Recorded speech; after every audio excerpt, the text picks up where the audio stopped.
ഇന്ന് ജൂലൈ 16 വ്യാഴാഴ്ച, കർക്കടക സംക്രാന്തി. സൂര്യൻ മിഥുന രാശിയിൽ നിന്ന് കർക്കടക രാശിയിലേക്ക് പ്രവേശിക്കുന്ന ദിവസം. കേരളത്തിൽ ഇതോടെയാണ് കർക്കടക മാസം ആരംഭിക്കുന്നത്. കേരളത്തിൽ കർക്കടക മാസം രാമായണ മാസം എന്ന പേരിൽ ആചരിക്കുന്നു. ഈ മാസത്തിൽ മഹർഷി വാൽമീകി രചിച്ച ശ്രീരാമായണം, പ്രത്യേകിച്ച് അധ്യാത്മരാമായണം കിളിപ്പാട്ട് ഭക്തിപൂർവം വീടുകളിലും ക്ഷേത്രങ്ങളിലും വായിക്കുന്ന പതിവുണ്ട്.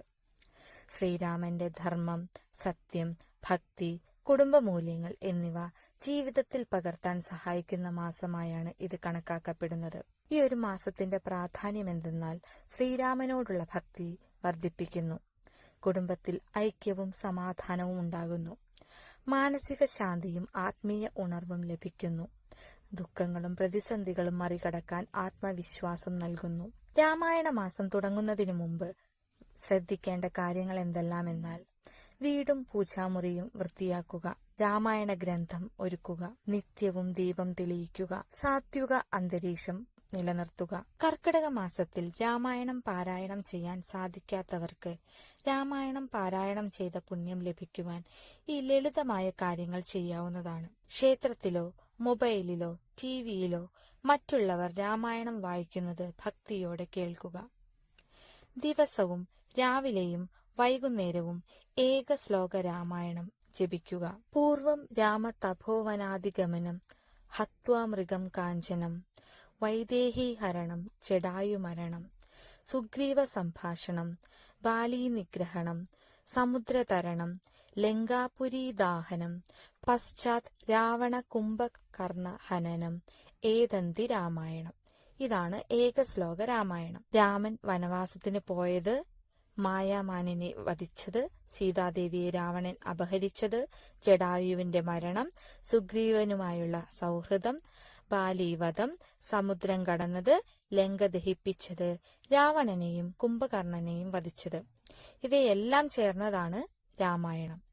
ഈ ഒരു ശ്ലോകത്തിൽ മുഴുവൻ രാമായണത്തിന്റെ കഥ സംക്ഷിപ്തമായി പറയപ്പെടുന്നു. കൂടാതെ ദിവസവും ശ്രീരാമ ജയ രാമ ജയ ജയ രാമ എന്ന മന്ത്രം 108 തവണ ജപിക്കുക. ശ്രീരാമ രാമ രാമേതി രമേ രാമേ മനോരമേ സഹസ്രനാമ തതുല്യം രാമനാമ വരാന്തനെ, ഇതും ജപിക്കാവുന്നതാണ്. ദിവസവും ഹനുമാൻ ചാലിസ പാരായണം ചെയ്യുകയോ കേൾക്കുകയോ ചെയ്യുക. നിത്യവും വൈകുന്നേരങ്ങളിൽ വീടുകളിൽ സന്ധ്യാവിളക്ക് കൊളുത്തി നാമം ജപിക്കുക.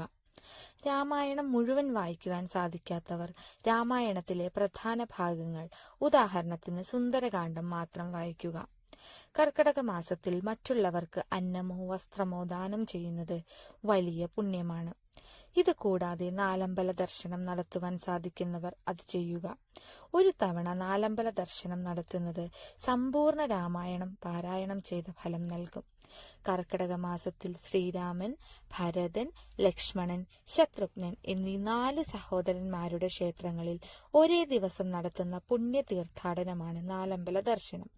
ഇത് ദോഷങ്ങൾ അകറ്റാനും ആഗ്രഹ സാഫല്യത്തിനും ഉത്തമമാണ്. അപ്പോൾ രാമായണ മാസത്തിൽ ഈ പറയുന്ന കാര്യങ്ങളെല്ലാം ചെയ്യുവാൻ ശ്രദ്ധിക്കുക.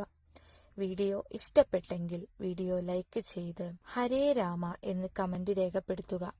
ഇതുപോലുള്ള ആത്മീയ അറിവുകൾക്ക് ചാനൽ സബ്സ്ക്രൈബ് ചെയ്യുക.